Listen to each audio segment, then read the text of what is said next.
right, and welcome to it. You've been waiting a long time for Dave's own rig tour. Not very exciting, but we'll run through it. All right, so I tend to run a live rig that has an Arturia P-Lab Mark III as it is now, up top, and then the very trusty Modi X7 Plus, which I love to bits, and I'll go around the front of that in a minute. So the connections are pretty simple. You've got a USB-C connection to my laptop, and then you've just got one pair of audio outs to the Radial KL8 that I'll show you in a minute, and then a sustain pedal and power, and obviously a USB connection also to my laptop. So coming around the business end, and I'll have a sit down here. Oh, sorry, I do have to call out the Rock and Sock thrones. They don't get much better as a piano or drummer throne. Love it, love it, love it. And also a call out to the venue tonight, Beaches Hotel in Thirroul, provide their own fans. How bloody good is that?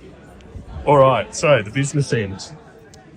On the top, as I said, just the Arturia Mark III. Not a lot exciting to tell you about there, except I tend to replicate all the sounds, all the type of sounds that I do on the bottom keyboard, so it's redundancy. I don't tend to have different sounds on each of the boards throughout the set. There are a couple of exceptions, but I tend not to.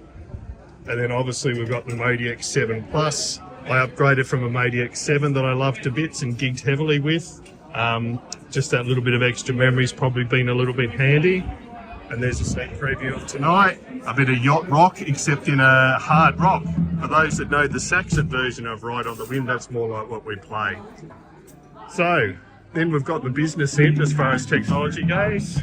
So I do use a power conditioner, and then my favourite thing that I've ever bought, the Radial KL8. So as you can see, you can get 4 channels of keyboard input, so 3 more standard channels, and then the USB channel allows you to connect the computer, which is what I'm doing there.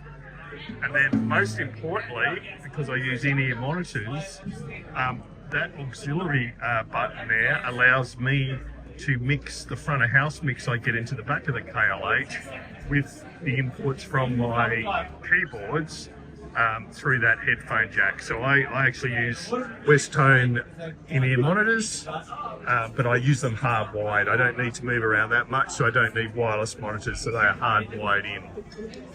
And then last but definitely not least, we have the good old mainstay. So as you can see, and you can see they've got Ride Like the Wind Check Arturia, because I don't think I've set it up on the top board yet. It's one of our newer songs, but obviously I control everything via Arturia. I tend to via Mainstage, but I do tend to use it more as a MIDI switcher.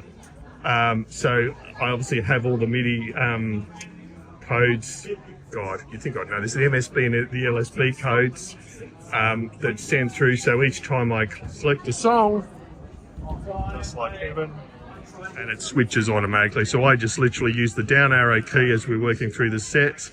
And yes, I do have a bit of a cheat sheet that gives me a prompt on the chords, which is really handy as well. So there you pretty much have it. I won't go around the back of the KL8 because it's a little bit dark in the venue and I didn't prepare so well for making this video. But obviously I just have a front of house, 2 XLRs coming, sorry, 1 XLR coming in from front of house. It gives me the front of house feed. And then I have 2 XLR outs, stereo feed to front of house for the keyboards. Otherwise, it's just a USB connection to the computer. So there's essentially 3 USB connections from the Arturia, the Modi X, and the KL8. They all go into the computer. Thankfully, the MacBook Pros still have 3 USB-C ports. And that is pretty much it. Pretty compact setup. It could be more compact, but it only takes me about half an hour or so to set up. Oh, the other thing worth mentioning, and this is a call out to any manufacturers, I would love a better way of holding this. I love having these things at eye level. So what you can see there is actually an on-stage X stand with a shelf unit, and I'm literally gaffer taping that to the top of that shelf so that it doesn't shift. And as you can see, there's also gaffer tape to hold the laptop on. So I would love any suggestions how to have something at eye level without needing to lug in a massive rack case, which I don't want to do. So again, I hope that hasn't bored you to death. I've had a couple of people ask me to do my own rig tour, and there it is.